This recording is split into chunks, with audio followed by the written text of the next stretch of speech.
ऐसे आप सभी लोग एक बार फिर से स्वागत है आपका हमारे YouTube channel study with Yogesh में।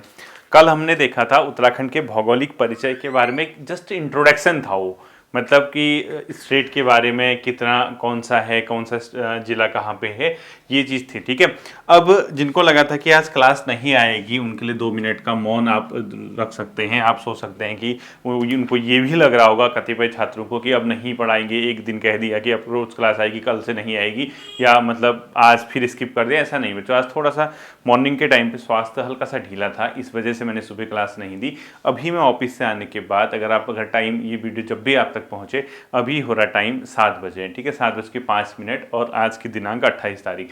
ये अभी क्लास बन रही है, शायद आप तक 9:30, 9, 9:15 या 8:30 तक पहुंच जाएगी, क्योंकि अपलोड करने में थोड़ा सा टाइम लगता है। हम लोग उससे आगे देखेंगे, ठीक है। जब तक सीखोगे नहीं तब तक आप एग्जाम क्रैक नहीं कर पाओगे। सबसे पहले सीखना है, आप नोट्स लिखने पे ज़्यादा बिलीव मत कीजिए। आप ये सोचते हैं कि देखो स्मार्ट स्टूडेंट कैसे काम करता है, आपको पता है? कई छात्रों को बच्चों की तरह अ आ ई लिखाना पड़ता है। कई ऐसे होते हैं, जैसे मैं यहाँ पे पढ़ाऊंगा, मैं समझाऊंगा, वो साथ साथ ही नोट्स बना देते हैं। मतलब क्योंकि समझना आपको है, आपको उससे कोई, आप कितना बेहतर नोट्स बना रहे हैं, इससे आपको नोबल नहीं मिलने वाला, कोई ऐसा भारत रत्न अवार्ड नहीं दिया जाएगा आपको, या राज्य सरकार कोई आपको स्पेशल पुरस्कार नहीं देने वाली। आप जो नोट्स बनाते हैं वही छात्र स्मार्ट वर्क करता है, वही छात्र स्मार्ट माना जाता है जो क्लासेस के साथ साथ उनके जो सर ने जो शब्द बोले हैं, जो समझा रहे हैं, उसी के साथ साथ शॉर्ट नोट साथ में लिखता रहे, तो उससे काम बन जाता है बच्चों। ठीक है, कल मैंने आपको ये बताया था, मैंने आपसे ये बोला था कि मैं आपसे कल इसका मेन पूछूंगा कि इसमें कौन सी चीज़ कहाँ पे होती है। ठीक है, देखो बच्चों, उत्तराखंड का अगर आप मैप देखोगे इस तरीके से आपको देखने को मिलेगा। इसमें सबसे पहले आपको ये पता होना चाहिए अंतर्राष्ट्रीय सीमा से हमारे कितने जिले लगे हैं। ठीक है, यानी हम ये देखेंगे कि उत्तराखंड के कितने जिले अंतर्राष्ट्रीय सीमा के साथ सीमा साझा करते हैं, यानी अंतर्राष्ट्रीय बाउंड्री जो है इंटरनेशनल। तो आप देखोगे तो ये वाला जो पोर्शन है बच्चों, चमोली वाला, ये चाइना या तिब्बत के पास को टच करता है, और ये उत्तरकाशी का इलाका, यानी पहला जिला ये उत्तरकाशी, सेकंड आपका चमोली, तीसरा आपका पिथौरागढ़ जो कि आपका चाइना और नेपाल की सीमा से लगा है, चौथा आपका चंपावत, और पांचवा आपका उधम सिंह नगर। यानी हमारे जिले, हमारे राज्य में 5 जिले ऐसे हैं जो अंतर्राष्ट्रीय सीमा साझा करते हैं। ठीक है, तो अगर आप चाहोगे तो इंटरनेशनल बाउंड्री ऑफ उत्तराखंड, कितने जिले? 5 जिले, यानी 5 जिले ऐसे हैं जो 5 जिले पूरे राज्य में ऐसे जो अंतर्राष्ट्रीय सीमा बनाते हैं। ठीक है, यानी आप लिख सकते हो अंतर्राष्ट्रीय सीमा बनाने वाले जिलों की संख्या, उत्तराखंड के ऐसे जिले जो अंतर्राष्ट्रीय सीमा बनाते हैं 5। दूसरे तरीके से क्वेश्चन पूछता है कौन कौन है। अब देखो, रटा होगा भूल जाओगे, लेकिन फ्रेम अगर दिमाग में बनाया होगा, एक सिरे से बोलना। देखो, हमेशा आंसर सिरे से देना है। सिरा मतलब उत्तरकाशी, देन चमोली, उसके नीचे पिथौरागढ़, उसके नीचे चंपावत, उसके नीचे उधम सिंह नगर। रटा होगा, यार उधम सिंह नगर था नहीं था, यार चंपावत होगा नहीं होगा, यार अल्मोड़ा के लिए कंफ्यूजन हो गया। भाई कंफ्यूजन तो होगा ही ना, जब पढ़ोगे ही नहीं, जब समझोगे ही नहीं, तो कंफ्यूजन तो होना ही होना है। ठीक है, तो इस चीज से बिल्कुल आपको बच के रहना है। आप कोई भी चीज हो बच्चों, अब समझ, अब टोटल अंडरस्टैंडिंग डेवलप करनी है। ठीक है, तो 5 जिले ऐसे हैं जो अंतर्राष्ट्रीय सीमा साझा करते हैं, यानी उत्तरकाशी, चमोली, पिथौरागढ़, चंपावत और अपने आप में उधम सिंह नगर। दूसरे तरीके के क्वेश्चन, चाइना या तिब्बत के साथ कौन से सीमा साझा करते हैं, यानी ठीक है, चीन और तिब्बत के साथ सीमा साझा करने वाले लिखना, चीन व या तिब्बत के साथ। तो इसमें 3 जिले हैं, उत्तरकाशी, चमोली एंड पिथौरागढ़। ठीक है, कितने जिले हैं? 3 जिले। कितने जिले हो गए बच्चों? 3। जैसे आपने यहाँ 5 जिलों के नाम लिखने, कैसे लिखोगे? देखो, Uttarkashi, then Chamoli, then Pithoragarh, then Champawat, then Udham Singh Nagar, US Nagar. ठीक है, अब आपके सामने कई बार देखना, आप भगवान करे आप अच्छे एग्जाम में जाएं, आप अपर पीसीएस के मेंस वगैरह लिख के इंटरव्यू अगर फेस करते हो, वहीं आपसे पूछ दिया, चलो भाई बताओ अंतर्राष्ट्रीय सीमा कितनी जिलों के साथ साझा होती है, कौन कौन से जिले हैं? आपने कहा सर 5 है। आपसे कहा कि बता, रटा होगा, कभी उधम सिंह नगर बोलोगे, कभी चमोली बोलोगे। अगर आपने इस पैटर्न पे बोल दिया तो आपका इंटरव्यू लेने वाला आपको समझ जाएगा, उसको पता चल जाएगा कि रटा है। तो आपको जानबूझ के कंफ्यूजन करेगा नहीं, कहां पढ़ दिया आपने उत्तरकाशी करता है, किसने कह दिया आपको उत्तरकाशी? आपको डराने के लिए, आपको ये इस आपकी कॉन्फिडेंस, डराने के लिए नहीं, आपकी कॉन्फिडेंस के लेवल को चेक करने के लिए। लेकिन एक सिस्टमैटिक वे में आंसर दिया, उत्तरकाशी, चमोली, पिथौरागढ़, उसके बाद चंपावत, देन अपने आप में उधम सिंह नगर। या आप साउथ से ईस्ट नॉर्थ की ओर भी जा सकते हो, उधम सिंह नगर, चंपावत, पिथौरागढ़, चमोली या उत्तरकाशी। ठीक है, मैं बिना देखे बता रहा हूं, आप भी तो बिना देखे बता सकते हैं। कब? जब आप ऑब्जर्व करना सीखेंगे। ठीक है, उसके अलावा चाइना या तिब्बत के साथ 3, उत्तरकाशी, चमोली एंड पिथौरागढ़। कौन कौन से हैं? उत्तरकाशी, चमोली एंड पिथौरागढ़। सब नहीं लिखूंगा, पूरे नाम नहीं लिखूंगा, ठीक है, इतना टाइम होता भी नहीं। देन आपका नेपाल के साथ, नेपाल के साथ कौन सीमा साझा करता है? आप देख लीजिए, एक पिथौरागढ़ कर रहा है, एक चंपावत कर रहा है, एक उधमसिंह नगर कर रहा है, ठीक है, पिथौरागढ़, चंपावत एंड यूएस। यानी 3 जिले ऐसे हैं जो नेपाल के साथ सीमा साझा करते हैं। इसके अलावा अपने आप में 3 जिले ऐसे हैं जो अपने आप में किसके? चाइना या तिब्बत के साथ सीमा साझा करते हैं।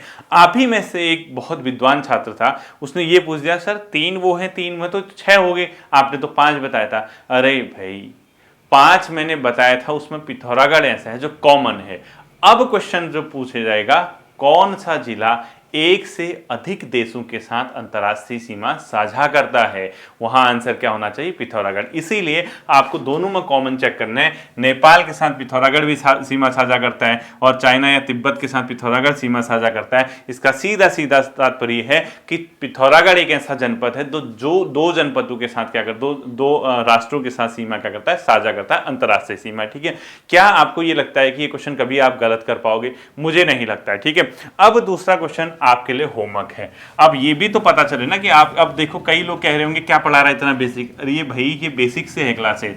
आप अगर इतने विद्वान हो, जिसको ये लग रहा है कि इतना बेसिक पढ़ा रहा है, तो आप स्किप कीजिए क्लासेज। मैंने आपसे साफ साफ कहा है, अगर आप इतने विद्वान हो, आज तक आपका सिलेक्शन क्यों नहीं हुआ, जिसको ये लग रहा है कि क्या पढ़ा रहा है। और मैंने ये पहले कह दिया, ये नए छात्रों के लिए जो बेसिक से मैं पढ़ाऊंगा। अभी ये क्लास है, अगले क्लास और आपको हार्ड आएगी, और तीसरी क्लास, चौथी क्लासेस के बाद कई ऐसे छात्र होंगे जो 2-3 साल से तैयारी कर रहे हैं, उनको भी वो चीज़ें पता नहीं होंगी जो मैं कराऊंगा, ठीक है। क्योंकि इस बार मन बनाया है, आपको बहुत बेहतर लेवल की तैयारी कराई जाएगी। साथ ही साथ नए छात्रों से रिक्वेस्ट है, जिला सीरीज आप पक्का पढ़ना। मैं आपसे ये कह रहा हूँ, क्योंकि सिर्फ यूट्यूब पे अगर मैं क्लासेस कराऊंगा तो बहुत टाइम लग जाएगा, ताकि आप आधे घंटे की क्लासेस के अलावा जो आपका 23.5 घंटे का समय है, सोना, खाना, पीना, रहना, उसके अलावा जो बचता है 5-7 घंटे जो पढ़ाई करते हो, उसको भी यूटिलाइज आपने करना है, ठीक है। देखिए अब आता है बच्चों, जो सबसे लंबी सीमा कौन सा जिला तय करता है, आपको ये पता होना चाहिए। देखना, अंतर्राष्ट्रीय सीमा अगर आप देखोगे पिथौरागढ़ की यहां तक है, ठीक है, यानी नेपाल और चाइना। तो आपका होमवर्क का क्वेश्चन, या आपको चैट जीपीटी यूज करते हो, एआई यूज करते हो, या गूगल यूज करते हो, आपका होमवर्क का क्वेश्चन है, उत्तराखंड में कौन सा जिला सबसे लंबी अंतर्राष्ट्रीय सीमा साझा करता है, यानी इसका घटता हुआ क्रम या बढ़ता हुआ क्रम, ठीक है। उत्तराखंड के अंतर्राष्ट्रीय सीमा साझा करने वाले जिलों का लंबाई के अनुसार घटता या बढ़ता हुआ क्रम। क्या पिथौरागढ़ टॉप में, देन चमोली टॉप में, देन पिथौरागढ़ टॉप में, देन चंपावत टॉप में, देन उधमसिंह नगर, ये सही है? या अपने आप में पिथौरागढ़ के बाद उत्तरकाशी, चमोली, उधमसिंह नगर, चंपावत, ये जो भी है 5 जिलों का क्रम आपको तय करना है, ठीक है।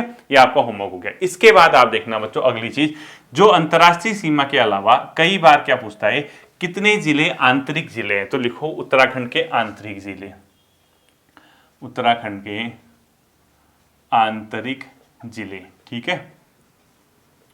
अगर आप उत्तराखंड के आंतरिक जिले देखोगे, इसका सीधा सीधा मतलब बच्चों जो इंटरनल है, अर्थात जो किसी अंतर्राष्ट्रीय सीमा के साथ सीमा साझा नहीं करता, इसके अलावा किसी अन्य राज्य के साथ सीमा साझा नहीं करता, यानी इन जिलों की कोई इंटरनेशनल बाउंड्री नहीं होगी और ना ही कोई अदर स्टेट के साथ बाउंड्री साझा होगी। तो ये चीज आपको पता होनी चाहिए कि कोई भी अंतर्राष्ट्रीय सीमा इनकी नहीं है और कोई भी अपने आप में इनका क्या नहीं है बच्चों, अदर स्टेट के साथ। तो इसमें साफ साफ देखो, ऑब्जर्व करोगे तो बताओगे। क्या देहरादून हो सकता है? नहीं हो सकता है। क्यों? क्योंकि यहाँ हिमाचल प्रदेश है। हरिद्वार हो सकता है? नहीं हो सकता है, क्योंकि यहाँ यूपी का पोर्शन आ जाता है। उत्तरकाशी है? नहीं, क्योंकि यहाँ तिब्बत, चाइना और हिमाचल का प्रदेश। चमोली हो सकता है? नहीं। तो जितने भी आउटर जिले हैं वो तो इसका आंसर हो ही नहीं सकता, क्योंकि नाम ही आंतरिक और आउटर के लिए बोल रहा हूं, ठीक है। तो इसमें कौन कौन सा होगा बच्चों? देखो, टिहरी होगा एक, ठीक है। कौन सा होगा? टिहरी। इसके अलावा दूसरा कौन सा होगा बच्चों? रुद्रप्रयाग। इसके साथ चमोली नहीं होगा, पौड़ी नहीं होगा, पौड़ी क्योंकि यूपी से सीमा साझा करता है, जो कोटद्वार वाला इलाका है, अगर आपको ध्यान होगा तो। इसके अलावा होगा बच्चों अल्मोड़ा। देन आपका यहाँ पे कौन सा होगा? बागेश्वर। और देन आपका लास्ट कौन सा होगा बच्चों? नैनीताल। तो ये 5 जनपद ऐसे हैं जो क्या हैं बच्चों? ऐसे जनपद जो आंतरिक जिले कहलाते हैं। अब जो रटेगा, जिसको मतलब ही नहीं है, अब वो एग्जामिनर बड़ा चालाक निकला। एग्जामिनर ने कहा निम्नलिखित 2 सेंटेंस या 2 वाक्यों में कौन से सही है। पहला दिया उत्तराखंड में 4 जिले आंतरिक जिले हैं। दूसरा क्वेश्चन पूछ दिया उसके अंदर नैनीताल, अल्मोड़ा, बागेश्वर, तथा पौड़ी आंतरिक जिलों में शामिल है। अब वहीं पे आत्मा परमात्मा के पास चले जाए, इससे पहले आपको यहीं पे ये चीज सीखनी पड़ेगी। आपको ऑब्जर्व करना पड़ेगा कि पौड़ी क्यों नहीं है, क्योंकि ये जो यूपी का इलाका है बच्चों, यहाँ कोटद्वार वगैरह का इलाका लगता है, आपको ये पता होना चाहिए। अल्मोड़ा इसलिए नहीं है क्योंकि अल्मोड़ा के वेस्टर्न पोर्शन पे देखोगे चमोली और पौड़ी की सांसी में साझा होती है। अल्मोड़ा के नॉर्थ पोर्शन पे देखोगे, इस वाले पोर्शन पे चमोली आता है, इधर देखोगे बागेश्वर आता है, नीचे नैनीताल आता है साउथ में, और साउथ ईस्ट की ओर चंपावत आता है। तो चंपावत अपने आप में अल्मोड़ा क्या हो गया, आंतरिक जिला। तो 5 जिले टिहरी, रुद्रप्रयाग, अल्मोड़ा, बागेश्वर, नैनीताल के हैं इसके आंतरिक जिले। जब ये आंतरिक जिले हैं तो ऑटोमेटिकली बताइए कितने जिले ऐसे हैं जो कहीं ना कहीं किसी अंतरराष्ट्रीय सीमा के साथ या अदर स्टेट के साथ सीमा साझा करते हैं। तो इसमें से आप टोटल 13 जिलों में से कितने माइनस कर दीजिए, 5 जिले माइनस कर देंगे तो आपका आंसर कितना आ जाएगा बच्चों, 8। ठीक है, 8 जिले ऐसे हैं जो क्या करते हैं बच्चों, अपने आप में अंतरराष्ट्रीय या अन्य राज्य के साथ सीमा साझा करते हैं। 8 जिले क्या हैं जो इंटरनेशनल या कोई अदर डिस्ट्रिक्ट, ठीक है, या अदर डिस्ट्रिक्ट, ओडी लिख दिया, अदर स्टेट, ओएस लिख दिया मैंने, ठीक है, के साथ बाउंड्री यानी सीमा क्या करते हैं बच्चों, साझा करते हैं। तो अगर आपसे क्वेश्चन पूछेगा क्या आपको लगता है कि आप ये गलत करोगे, मुझे नहीं लगता गलत। आप इवन आप इनके नाम भी बता सकते हो। आप कहोगे नाम कैसे, अब जैसे आप गए एग्जाम में, आपके एग्जामिनर ने आपसे पूछा चल बता भाई आंतरिक जिले कौन कौन से हैं। अब एक राम सिंह है, वो कह रहा है पौड़ी, चमोली, उत्तरकाशी, सर यही है, शायद पता ही नहीं, पढ़ा ही नहीं है। पढ़ोगे तो कैसे आंसर दोगे, टिहरी बोलोगे, रुद्रप्रयाग बोलोगे, बागेश्वर बोलोगे, अल्मोड़ा बोलोगे, नैनीताल बोलोगे, प्रॉपर वे में। क्यों, आप जो बोल रहे हो आंखों से आंखों में उसके देख रहे हो जो पूछ रहा है, लेकिन दिमाग कहाँ है, इस मैप में है, या आपने जो मैप अपने स्तर से तैयार किया उसमें दिमाग है।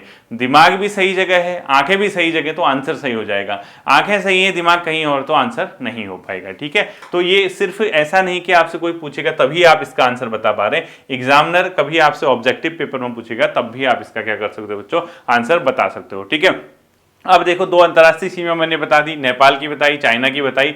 अब देखो बच्चों यूपी से कौन कौन से जिले अपने आप में सीमा साझा करते हैं। ठीक है, तो अगला लिखो उत्तर प्रदेश के साथ सीमा साझा करने वाले जिले, अदर स्टेट में। ठीक है, उत्तर प्रदेश के साथ सीमा साझा करने वाले जिले, यूपी के साथ सीमा साझा करने वाले जिले। देखिए यहाँ से अगर आप आओगे तो देहरादून का जो पोर्शन है बच्चों वो लगता है। जैसे आप देहरादून से दिल्ली वाले रूट पे जाओगे तो दिल्ली वाले रूट पे जाने के बाद जब आप थोड़ा सा आगे निकलोगे, डांटकाली मंदिर से आगे निकलते हुए जो अपने आप में बिहारीगढ़ वगैरह का इलाका आता है, उससे आगे जब आप जाते हो, रुड़की क्रॉस करने के, रुड़की का जो आउटर है उसके बाद जो है बच्चों यूपी का इलाका लगता है। तो कहीं ना कहीं जो ये यूपी का जो मतलब यूपी के साथ सीमा साझा करता है उनमें कौन कौन से आएंगे, एक तो आपका हरिद्वार आएगा। ठीक है, हरिद्वार लग जाता है वहां से, कौन कौन सा, हरिद्वार। दूसरा कौन सा लगता है बच्चों, पौड़ी का इलाका लगता है।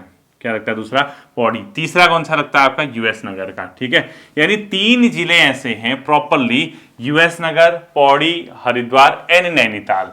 चौथा जिला कौन सा हो गया, नैनीताल। नैनीताल से कौन सा इलाका लगता है बच्चों, आपको पता है, नैनीताल से जो हल्द्वानी का इलाका है वो टच करता है किसको, अपने आप में जो ये नैनीताल का जो हल्द्वानी है, हल्द्वानी के बाद का इलाका जो है कुछ यूपी को भी क्या करता है, वो टच करता है। ठीक है, तो ये जो पोर्शन है बच्चों ये अपने आप में किसका है, यूपी के साथ सीमा साझा करने वाले। अब थोड़ा सा ये देखना कि यूपी के साथ आप सोच रहे हो कहाँ, शायद बरेली वगैरह वाला, थोड़ा सा मुझे कंफ्यूज हो रहा कि यूएस नगर टच करता है वो, लेकिन जो ये है इसके साथ यूपी के साथ वो हिमाचल प्रदेश है अपने आप, सॉरी हिमाचल, हरिद्वार है अपने आप में, पौड़ी है, इसके अलावा यूएस नगर। तो कौन कौन से हो गए, हरिद्वार, इसके अलावा पौड़ी, यूएस नगर, नैनीताल, और लास्ट कौन सा है बच्चों, देहरादून का। देहरादून का कुछ इलाका क्या करता है, जब आप यहाँ से बिहारीगढ़ की ओर जाओगे, सहारनपुर वाला जो इलाका है वो इसको क्या करता है, टच करता है। तो कहीं ना कहीं आप देखोगे यूपी के साथ 5 जिले क्या करते हैं बच्चों, बाउंड्री साझा करते हैं। ठीक, पहली चीज ये होगी। अब आप कहोगे सर रटना है, क्या करना है, रटना नहीं है बाबू, इसको समझना है। आप अगर मैप देखोगे आपको साफ साफ दिखेगा ये पूरा बेल्ट यूपी का है इस साइड को। ठीक है, तो इस बेल्ट में एक तो पौड़ी आ गया, एक हरिद्वार आ गया, एक देहरादून आ गया, 3 तो ऐसे ही कॉमन हो गए। अब आप कहोगे सर इसके अलावा यूएस नगर, और वो कैसे याद करा, देखो ना ये बाउंड्री, ये यूएस नगर नहीं आ गया, चौथा नैनीताल का जो आएगा आपको बच्चों थोड़ा सा पोर्शन आता है जब हल्द्वानी से आप आगे निकलते हो बरेली रोड की ओर, वो वाला पोर्शन। ठीक है, वो भी यूपी से क्या करता है, अपने आप पे बाउंड्री साझा करता है। इसके अलावा बच्चों यूपी के अलावा जो अगला आता है बच्चों हिमाचल प्रदेश, हिमाचल प्रदेश से करते हैं बच्चों देहरादून और उत्तरकाशी। ठीक है, हिमाचल प्रदेश से कौन से करते हैं, देहरादून प्लस उत्तरकाशी, DU लिख दिया, दिल्ली यूनिवर्सिटी में समझना, ठीक है। देहरादून प्लस उत्तरकाशी इसके साथ क्या करते हैं, सीमा साझा करते हैं। आंतरिक जिले बता दिए मैंने आपको। इसके अलावा जो आपका बच्चों क्षेत्रफल आता है उत्तराखंड के जिलों का, वो देखना है, ठीक है। ये बेसिक से चलेगी। इसके बाद जब धीरे धीरे आपको एडवांस से क्लासेज आने लग जाएंगी तो आपको बहुत मजा आएगा, ठीक है। मैं कंफर्म कह रहा हूँ, आपको धीरे धीरे मजा आएगा। अभी क्या है ना, अभी तो कई बच्चों ने पढ़ लिया है, लेकिन अब जब क्लासेस शुरू की जाती है तो उसको फिर बेसिक से ही पढ़ाया जाता है, ठीक। अब देखो बच्चों, क्षेत्रफल कई बार एग्जामिनर क्या पूछता है, उत्तराखंड के जिलों का क्षेत्रफल। अब ये तो सबको पता है कि सबसे ज्यादा चमोली का है, कई जगह उत्तरकाशी भी लिखा रहता है, सबसे कम चंपावत का क्षेत्रफल एरिया, ठीक है। लेकिन टॉप 4 कौन से हैं जो सबसे ज्यादा क्षेत्रफल वाले जिले हैं और सबसे कम क्षेत्रफल वाले जिले, वो आपको पता होना चाहिए, ठीक है। तो सर्वाधिक क्षेत्रफल वाले जो जिले हैं बच्चों, वो हैं चमोली, उत्तरकाशी, पिथौरागढ़, पौड़ी, ठीक है। लिखो क्षेत्रफल सर्वाधिक कौन कौन से हो गए, देखो चमोली, उत्तरकाशी, ठीक है, चमोली, उत्तरकाशी, इसके अलावा पौड़ी और पिथौरागढ़। तो 4 जिले, सॉरी पिथौरागढ़, पौड़ी, गढ़वाल, ठीक। ये 4 जिले ऐसे हैं जिनका सर्वाधिक क्षेत्रफल। अगला क्या लिखोगे आप, पिथौरागढ़ और पौड़ी, गढ़वाल। तो सर्वाधिक अगर आपसे पूछता है कभी एग्जाम में, सर्वाधिक क्षेत्रफल वाले 4 जिले कौन से हैं, उसका बढ़ता हुआ क्रम लिखिए या घटता हुआ क्रम जो भी आता है, आपको ये पता होना चाहिए, चमोली, उत्तरकाशी, पिथौरागढ़ एंड पौड़ी, ठीक। और सबसे कम वाले अगर पूछता है, क्षेत्रफल कम वाले, कम में सबसे कम है बच्चों चंपावत का, ठीक है। यानी चंपावत, रुद्रप्रयाग, बागेश्वर और अपने आप में जो हरिद्वार है, इनका सबसे कम क्या है बच्चों, क्षेत्रफल है, ठीक है। तो देखो चंपावत, इसके अलावा दूसरा क्या लिखोगे, रुद्रप्रयाग, तीसरा लिखोगे बागेश्वर और अगला लिखोगे हरिद्वार, ठीक है। ये क्या है बच्चों, सबसे कम क्षेत्रफल वाले जनपद हैं। तो आपसे सबसे ज्यादा क्षेत्रफल पूछे या सबसे कम क्षेत्रफल पूछे तो आपको ये पता होना चाहिए, ठीक है। अब देखना बच्चों, जैसे आपको ये चीजें पता चल गई क्षेत्रफल वगैरह वाला, मैदानी जिले जो है इसमें पूर्णतः मैदानी एकमात्र जिला है वो है उधम सिंह नगर, जिसमें हिली एरिया नहीं है। इसके अलावा हरिद्वार में आंशिक रूप से पहाड़ी है, यानी आंशिक रूप से वो पहाड़ी का इलाका है। देहरादून भी लगभग आंशिक पहाड़ी, आंशिक मैदानी, क्योंकि देहरादून का अगर आप मसूरी वाला पोर्शन देखते हैं, इसके अलावा नैनीताल का नैनीताल वाला पोर्शन देखते हैं, तो नैनीताल, हरिद्वार ये और देहरादून ये आंशिक रूप से क्या है बच्चों, पहाड़ी भी है, यानी कुछ मैदानी कुछ पहाड़ी। लेकिन उधम सिंह नगर प्योरेस्ट अपने आप में क्या है, प्लेन का जिला है, ठीक है। लिखो उत्तराखंड का एकमात्र पूर्णतः मैदानी जिला, पूर्णतः मैदानी जिला कौन सा होगा, US नगर होगा, ठीक है। बाकी क्या है अपने आप में पर्वतीय या आंशिक रूप से पर्वतीय जिले हैं, ठीक है। अब देखना, ये था बच्चों एक बेसिक इंट्रोडक्शन आपके उत्तराखंड के क्षेत्रफल, उसकी बाउंड्री और उसका अक्षांश और देशांतर के बारे में, ठीक है। अब देखना, यहाँ पे मैं लिखाऊंगा कुछ नहीं, कुछ चीजें बोलूंगा, उसको सुने रहना, ठीक है। यानी इसको अब मैं क्या कर रहा हूँ, इरेज कर रहा है, ठीक। अब मैं कुछ चीजें बोलूंगा, उसको सुने रहना। अगला जो हमारा इसके बाद टॉपिक होगा, बहुत मजा आएगा बच्चों। सबसे पहले हम देखेंगे भौगोलिक रूप से उत्तराखंड का उद्भव कैसे हुआ। यानी अगर आप देखोगे, कई लोग ऐतिहासिक रूप से उत्तराखंड नहीं बोल रहा हूं मैं, भौगोलिक रूप से जो आप वर्तमान उत्तराखंड देख रहे हैं उसके बारे में बताऊंगा, ठीक है। एक छोटी सी स्टोरी पहले सुन लेना, मैं आपको बताता हूं। देखो, जब हिमालय का निर्माण हुआ बच्चों, उसी क्रम में कहीं न कहीं बहुत, मतलब लेटेस्ट भी नहीं कहते, भूगोल में तो वही चलता है ना आपका, जैसे आपको अभी कहते हैं ना आजकल 10-12 दिन 1-2 साल, भूगोल में पता है ये जैसे आपको ना हाल ही में बोलते ना, यार हाल ही में तो मिला था। भूगोल में हाल ही का मतलब पता है क्या होता है, करोड़ों वर्ष पूर्व। ये आपकी घरेलू लैंग्वेज नहीं कि यार अरे 4 दिन पहले तो मिला था। भूगोल में कोई कहेगा अरे कुछ दिनों पहले, कुछ समय पहले का मतलब ही करोड़ों वर्ष पूर्व होता है ज्योग्राफी के लैंग्वेज में, ठीक है। जब हिमालय हमारा निर्माण हो रहा था, उसी क्रम में बच्चों उत्तराखंड हिमालय का भी निर्माण हुआ, और वो उससे नवीन काल में हुआ, क्योंकि इसको नवीन पर्वत इसीलिए बोला जाता है क्योंकि वो ज़्यादा पुराना नहीं, भूगोल की लैंग्वेज में बहुत ज़्यादा पुराना नहीं, लेकिन वैसे सोचोगे अगर कहूँगा 25 करोड़ वर्ष पूर्व, आपकी आत्मा परमात्मा के पास चली जाएगी अगर आप सुनोगे अरे 25 करोड़ वर्ष, 30 करोड़ वर्ष, 60 करोड़ वर्ष पूर्व। ये बहुत लंबा होता है, इसका डीप मत जाना इतना सोचने, ठीक है। कुछ चीजें स्टोरी बताऊंगा, जब आपके दिमाग में फ्रेम बना रहेगा उसी को कल क्या करा दूंगा, नोट करा दूंगा, तो आपके लिए इजी हो जाएगा। पहले सुनना, जितने अच्छे श्रोता बनोगे उतने ही अच्छे वक्ता बनोगे, उतने ही अच्छे स्टूडेंट कहलाओगे, उतनी ही जल्दी सफलता मिलेगी। एक कान से सुनोगे दूसरे से निकाल दोगे नहीं, क्योंकि आज देखना, मैंने अभी देखो बहुत गर्व का मतलब क्षण होता है बच्चों। जैसे अभी आरओ का जो नया बैच है, आरओ जो जिसकी ज्वाइनिंग हो चुकी है उत्तराखंड शासन में, तो वो बच्चे मिलते हैं मुझे, बहुत एक प्राउड फील होता है कि कभी ना कभी जैसे आज आप सुन रहे हो वैसे ही उन लोगों ने भी सुना होगा, तो उनको भी लग रहा होगा कि यार हम भी एग्जाम निकालें, हम भी उस जगह पे जाएं जहाँ पे सर है, या उससे बेहतर जगह पे जाएं। हर किसी का ड्रीम होता है, या कोई शासकीय सेवा में निकल जाए। तो उन्होंने भी एग्जाम दिया, मेहनत की, स्ट्रगल किया, आज उनका चयन हो गया। तो मुझे मिल रहे हैं आजकल लगभग डेली। जैसे कल बीच में तो मैं दीपावली की छुट्टी में था, तो जैसे मंडे कल था, कल में मुझे मिले, आज भी मिले। तो एक प्राउड फील होता है कि यार वो छात्र जो कभी आपको सुनते थे और कहाँ पे सुनते थे, जैसे आप सुन रहे हैं, आज आपके सामने हैं, आपके साथी बन रहे हैं, तो ये बहुत अच्छा एक फीलिंग होती है। तो उसी क्रम में बच्चों आपसे भी मैं कहता हूं कि ऐसा नहीं कि आपका कल ही सिलेक्शन हो जाएगा, लेकिन जरूर होगा। ठीक है, देखो जैसे उत्तराखंड है बच्चों, कभी न कभी इस भाग पे एक महासागर हुआ करता था, एक सागर बोला जाता था जिसका नाम था टेथिस नाम का सागर। ठीक है, टेथिस नाम का सागर। इस टेथिस सागर में क्या होता था, जैसे एशियन प्लेट है, ज्योग्राफिकल लैंग्वेज में प्लेट क्या होती है उस सब बाद में बताऊंगा। उस एशियन या एशियाई महाद्वीप से क्या आती थी, बहुत सी नदियां बह के अपना मलबा डाल देती थी। ठीक है, ये नदियां हुई, ये क्या करती थी, अपना मलबा निक्षेपित करती थी, यानी यहाँ कहीं ना कहीं अवसाद बनने लग गया था इस महासागर, इस सागर में। ठीक है, अब आपने कहीं ना कहीं बचपन में सुना हो या कभी ना कभी सुना हो, जो अभी आपको एक महाद्वीप दिख रहा है जिसको आप लोग 7 कॉन्टिनेंट बोलते हैं, Asia, Africa, northern America, southern America, इसके अलावा अंटार्कटिका, ऑस्ट्रेलिया, ये सब बोलते हैं ना आप लोग, यूरोप वगैरह। कभी ना कभी वो सिर्फ एक ही महाद्वीप हुआ करता था, पूरा एक खंड हुआ करता था। जो आपको आज अलग अलग दिख रहा है वो किसी जमाने में सिर्फ एक खंड हुआ करता था बच्चों, जिसको क्या बोलते थे हम लोग नॉर्मली, जिसका नाम था पेंजिया। ठीक है, ये वो था पेंजिया। ये पूरा जैसे आजकल आपको एक महाद्वीप दिख रहा है ना, एक टाइम पे पेंजिया हुआ करता था। यानी पेंजिया क्या था, महाद्वीप था। जैसे आज आपको 7 दिख रहे हैं ना, वो उस टाइम पे एक ही हुआ करता था। और ये जो महाद्वीप था, इसके आउटर पोर्शन पे एक महासागर हुआ करता था बच्चों।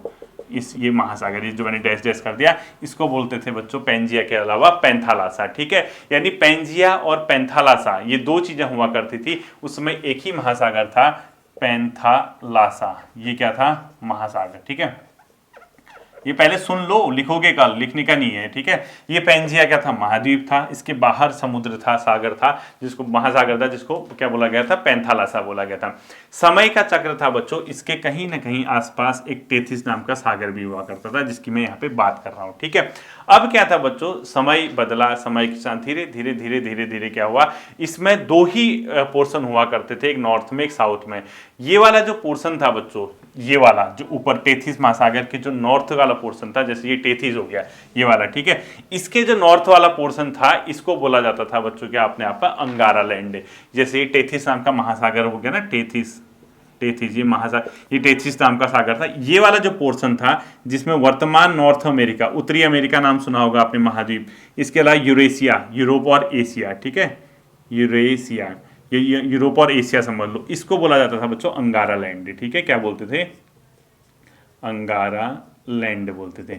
और इस वाले पोर्शन को बोला जाता था जिसमें कौन कौन से थे, साउथ अमेरिका प्लस अफ्रीका,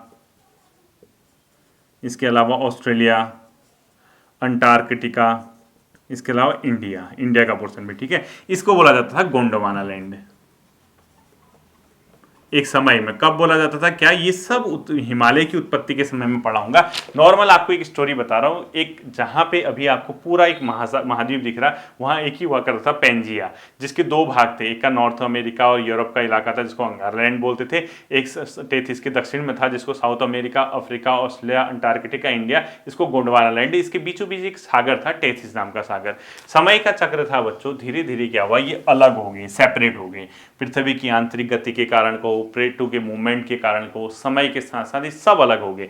जब ये अलग हुए बच्चों, क्योंकि हम उत्तराखंड के बारे में पढ़ रहे, जो ये साउथ वाला पोर्शन है, ये वाला जिसमें south America, Africa, Australia, Antarctica, India था, इसमें जो इंडियन प्लेट थी बच्चों, जिसको हम इंडियन बोल रहे हैं, उसने क्या किया, नॉर्थ की ओर मूवमेंट करना शुरू किया। ठीक है, जो इंडिया वाली प्लेट थी उसने इस तरीके से मूवमेंट करना शुरू किया। और टेथिस नाम का महासागर तो ऑलरेडी है ही है, यहाँ पे देखिए टेथिस नाम का महासागर। और यहाँ इस महासागर में क्या थे बच्चों, एशियन प्लेट यानी एशिया महाद्वीप से जो नदियां थी, वो ये यहाँ पे नदियां थी। ठीक है, ये क्या करके आ रही थी, महासागर इसमें मलबा जमा कर रही थी। अब मलबा जमा कर रही थी, जब क्या हुआ, इसमें मलबा जमा हुआ, ये बहुत भारी प्लेट थी बच्चों, जो इंडियन प्लेट थी, इसका घनत्व भी ज्यादा था, घनत्व भी क्या था इसका, बहुत ज्यादा था, प्लेट भी बहुत ज्यादा भारी थी। अब ये प्लेट क्या हुई बच्चों, जैसे जैसे इसके करीब आई तो जो टेथिस नाम का महासागर है, ये सागर, ये क्या करने लग गया बच्चों, संकुचित होने लग गया। कहने का मतलब इसमें क्या पड़ने लगे, मोड़ पड़ने लगे। जैसे दो प्लेटें टकराई, एक ये एशिया वाली थी और एक ही जो अपने आप का गोंडवाना लैंड का इंडिया वाला पार्ट था, ये जब नॉर्थ की ओर शिफ्ट हुआ बहुत स्लो स्लो गति से, ठीक है, ये जब आपस में टकराई तो इसमें क्या पड़ने लगे, टेथिस नाम के सागर में मोड़ पड़ने लगे, वलन बोलते हैं जिसको, ठीक है। देखो आप यूं करो, दो अपने जिस कॉपी पेज में आप लिख रहे हो उसको एक बार ऐसे रखो, उसके बाद ऐसे दोनों हाथों से करो, बीच वाला पोर्शन उठने लग जाएगा। तो जब ये प्लेटें टकराई बच्चों, ये क्या होने लग गया, प्लेटों के टकराने से ये वाला पोर्शन इस तरीके से उठने लग गया, ये इस तरीके से मोड़ पड़ने लगे। जैसे आपको मैं समझाता हूं, देखिए दो प्लेट है, जैसे मैंने दक्षिण वाली बोली वो भारी थी, ठीक है, जो साउथ से आई, जैसे जो इंडियन प्लेट थी, इंडियन प्लेट ये थी, सपोज इंडियन प्लेट ये, और ये थी एशियन प्लेट, एशियन प्लेट, ठीक है। अब इंडियन प्लेट क्या थी बच्चों, हैवी थी, भारी थी, और ये एशियन थी। ये क्या कर रही, जो भारी वाला होता है वो इसके अंदर धंसना शुरू हो गया, इसके अंदर, यानी ये एशियन प्लेट के अंदर चलेगी, अंदर गई तो ये क्या होता है, जैसे जैसे गहराई में जाएगा यहाँ तापमान बढ़ेगा, तापमान बढ़ेगा तो गैसें क्या होने लग जाती हैं बच्चों, जैसे वो जलने लगेगा, गलने लगेगा, तो गैसें ऊपर आने लग जाती हैं, और यहाँ ऑलरेडी अवसाद जमा किए थे टेथिस सागर में, तो वो क्या करते हैं, फाड़ते हुए बाहर निकलने जाते हैं, और वो जो अवसाद होते हैं उस पर क्या पड़ने लग जाता है, इस तरीके से वलन, मोड़ पड़ने लग जाते हैं। और यही मोड़ तो आपका क्या है, हिमालय है, कुछ अलग थोड़ा है, हिमालय, यही हिमालय तो है। अब इस तरीके से सबसे पहले क्या हुई बच्चों, महान हिमालय की उत्पत्ति हुई, जिसको आप लोग क्या बोलते हैं, महान हिमालय, ठीक है। ये महान हिमालय या ग्रेट हिमालय या बृहद हिमालय बोलते हैं। इसके बाद क्या हुआ, टेथिस महासागर तो संकुचित हो गया, पूरा संकुचित नहीं हुआ लेकिन बहुत सा संकुचित हो गया। अब दो जगह से उसमें नदियां अवसाद बहा के लाती थी, एक महा हिमालय से, एक एशियन प्लेट से, और नीचे की जो प्लेट थी, जो भारतीय प्लेट थी एशियन, जो उससे टकराई और टकराई, टकराने के बाद क्या हुआ बच्चों, और दूसरे वलन और लघु हिमालय की क्या हुई, उत्पत्ति हुई। सेम प्रक्रिया, महान हिमालय, लघु हिमालय से नदियां पानी अवसाद बहा के लेके आई उसी टेथिस सागर में, फिर वलन हुआ, उसके बाद किसके निर्माण हुआ, शिवालिक हिमालय का क्या हुआ बच्चों, निर्माण हुआ, ठीक है। शिवालिक हिमालय के जब तीनों हिमालय बने, जिसमें ग्रेट हिमालय था, लघु या मध्य हिमालय था और शिवालिक हिमालय था, इन हिमालय के निर्माण के बाद ये लघु मध्य या शिवालिक के बीच कुछ समय ऐसा हुआ जो शांत पीरियड कहलाया, जहां बहुत मूवमेंट नहीं हुआ। उस समय बहुत सी चौड़ी चौड़ी घाटियां बनने लगी, जिसको आप लोग आज दून या द्वार घाटियां बोलते हैं, दून घाटियां, देहरादून, कोटा कोटली दून, ये सब, ठीक है। और जो ये शिवालिक है, अब शिवालिक महान और ये लघु हिमालय था, इन हिमालय से क्या हुआ बच्चों, नदियां जब बहाकर पर्वतीय प्रदेश से मैदानों की ओर आने लगी, तो नदियां क्या करती थी, अपने साथ बड़े बड़े पत्थर और छोटे छोटे रेत के कण ऐसे लेके आती थी, ठीक है, कुछ बड़े होंगे कुछ छोटे होंगे। अब वो मैदानी भागों में आएगी तो उसकी ढाल क्या हो जाएगी बच्चों, कम हो जाएगी, ढाल कम हो जाएगी, तो इस प्रकार से वो अपने साथ लाए हुए अवसाद को वहीं पे छोड़ देती थी, क्योंकि बहा ही नहीं पाएगी। जैसे प्लेन आएगा, पहले तो ऐसे डाउन था, नदियों ने बहाया, लेकिन वो जैसे मैदान में आया फिर वो बहा नहीं पाए। इस तरीके से किसका निर्माण हुआ बच्चों, भाबर का निर्माण हुआ, भाबर। और उसके बाद क्या हुआ, क्योंकि बड़े बड़े पत्थर तो भाबर में रुक गए, लेकिन जो छोटे छोटे अवसाद थे महीन, वो थोड़ा आगे तक गए, थोड़े आगे तक गए, जहां पे बड़े पत्थर खत्म हो गए, उसके बाद का जो पोर्शन था वो क्या कहलाया, तराई कहलाया, ठीक है। तराई में क्या होता है, इसीलिए क्या है, छोटे छोटे पत्थर होते हैं, नदियां दोबारा दिखने लग जाती है, इसी तरीके उसको क्या कहते हैं, वहां बहुत जल्दी पानी आ जाता है। तो इस प्रकार से महान हिमालय, इसके बाद लघु हिमालय, शिवालिक हिमालय, भाबर व तराई का क्या हुआ, उत्तराखंड में निर्माण हुआ, ठीक है। इसके बारे में जो भी फैक्ट हैं दोबारा मैं कल इसको बताऊंगा, आपके लिए एक ओवरव्यू था, इसलिए मैंने इसको यहाँ पे क्या किया बच्चों, समझाया, ठीक है। लिखने की मत सोचना, समझने के लिए था, ठीक। आई होप कि ये समझ आया होगा आपके, आप इसको रिवीजन करना। हम फिर मिलेंगे अगले सेशन पर, अपना ध्यान रखिएगा, थैंक यू।